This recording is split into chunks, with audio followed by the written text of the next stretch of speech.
Hello বন্ধুরা, good morning সকলকে। সাগরিকা আমি তোমাদের জন্য আবার একটি নতুন ব্লগ ভিডিও নিয়ে এসেছি। বলতে গেলে এটা রান্নারই একটা ভিডিও বলা চলে। আজকে আমি কিছু সবজি কিনেছি আর এগুলোই তোমাদের রান্না করে দেখাবো। আজকে আমি তোমাদের ভেজ মাছের ঝোল রান্না করে দেখাবো। আমি মোচা রান্না করব আর আমি এদিকে লতি রান্না করব, কচুর লতি। কার কার খেতে ভালো লাগে বন্ধুরা আমাকে কমেন্টে অবশ্যই জানিও। আমাদের ফ্যামিলির তো সবাই ভালোবাসে আর আমারও খুব ভালো লাগে। অনেকে বলে যে সরু কচুর লতিগুলো বেশি ভালো হয়, কিন্তু আমি মোটা মোটা দেখলাম তাই নিয়ে নিলাম। আর এদিকে আমি গাটি কচুও আজকে রান্না করব। অনেকে এটাকে গাটি কচু বলে, তোমরা কি বলো আমি জানি না, কিন্তু আমরা গাটি কচু বলি। আর আমি আলু দিয়ে করব মোচা। আমি কিছু মশলা নিয়ে নিয়েছি, পেঁয়াজ কুচি নিয়েছি, শুকনো লঙ্কা নিয়েছি, কালো জিরে নিয়েছি। আমি এই কটা মশলা দিয়ে একটু ভাজা ভাজা করে রান্না করব। তার আগে আমি কড়াইতে এটাকে ভালো করে সেদ্ধ করে নেব। এর জন্য আমি একটু হলুদ দিয়ে দিয়েছি আর একটু সামান্যটুকু নুন দিয়ে দিয়েছি। দিয়ে আমি ভালো করে মোচাটা সেদ্ধ করে নেব।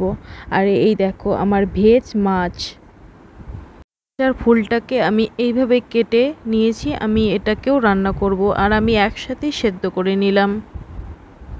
একটু সেদ্ধ করে নিতে হবে এটাকে, না একটু না, ভালো করেই সেদ্ধ করতে হবে, কারণ এটা নইলে কষ্টে কষ্টে লাগবে। আর আমি মশলা নিয়ে নিয়েছি কিছু, আর আমি এটাকে ভালো করে ভেজে নেব যাতে কষ্টে ভাবটা না থাকে। আমার ভাজা হয়ে গেলে আমি মশলা 2 চামচ দিয়ে দিলাম আর এদিকে কালো জিরে দিয়ে দিয়েছি ফোড়নে।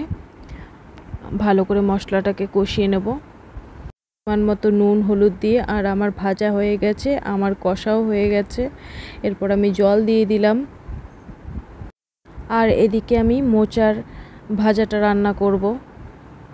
তার জন্য আমি পেঁয়াজ, শুকনো লঙ্কা আর কালো জিরে তিনটেকেই ভালো করে ভেজে নিয়ে আমি মোচাটাও দিয়ে দিলাম কড়াইয়ে। আর এরপর আমি একটু ভেজে নেব ভালো করে।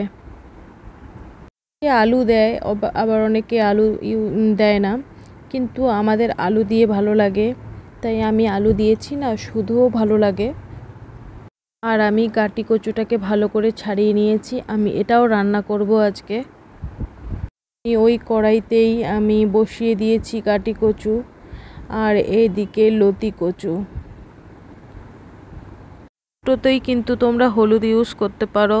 নুন একটু সেদ্ধর সময় দিয়ে দিতে হবে, তাহলে তাড়াতাড়ি সেদ্ধ হয়। আর আমার ভেজ মাছের ঝোল রেডি। এদিকে আমি মোচাটাও ভেজে নিয়েছি ভালো করে। দেখো কতটা মোচা কইটুকু হয়ে গেছে। ভালো করে ভাজলে এরকম অল্প হয়ে যায়। সাথে দুটো তরকারি রান্না করব, তাই একসাথেই মশলা কেটে নিয়েছি। পেঁয়াজ কুচি নিয়েছি, রসুন কুচি নিয়েছি, গোটা জিরে নিয়েছি, কালো জিরে নিয়েছি, কাঁচা লঙ্কা নিয়েছি। আর এদিকে আমি কচুর লতিটাও ভালো করে সেদ্ধ করে নিলাম। আর গাটি কচু আমার সেদ্ধ হয়ে গেছে ভালো করে। গাটি কচু সেদ্ধ হয়ে গেছে, লতি কচু আমার সেদ্ধ হয়ে গেছে। আমি একটু গোটা গোটা মতন রেখেছি, যদিও এটা গোটা থাকবে কিনা জানি না। তারপর আমি এদিকে কচুটাকে ভালো করে একটু ভেজে নিচ্ছি। আমি ফোড়নে কাঁচা লঙ্কা দিয়েছি, তারপর রসুন কুচি দিয়েছি, আর এদিকে ফোড়নে আমি একটু কালো জিরেও দিয়ে দিয়েছি। দেওয়ার পর আমি ভালো করে ভেজে নিয়েছি, নুন হলুদ পরিমাণ মতন দিয়ে দিয়েছি। আর এদিকে আমি গরম জল অ্যাড করে দিয়েছি। তারপরে আমি কচুর লতিটা ভাজবো। এর জন্য আমি সেই একই মশলা দিয়ে দিলাম। এইদিকে আমার গাটি কচু হচ্ছে আর এদিকে আমার কচুর লতি হচ্ছে। পরিমাণ মতো নুন দিয়ে দিয়েছি, যেহেতু আমি সেদ্ধর সময় একটু নুন দিয়েছি তাই হালকা নুন দিয়েছি।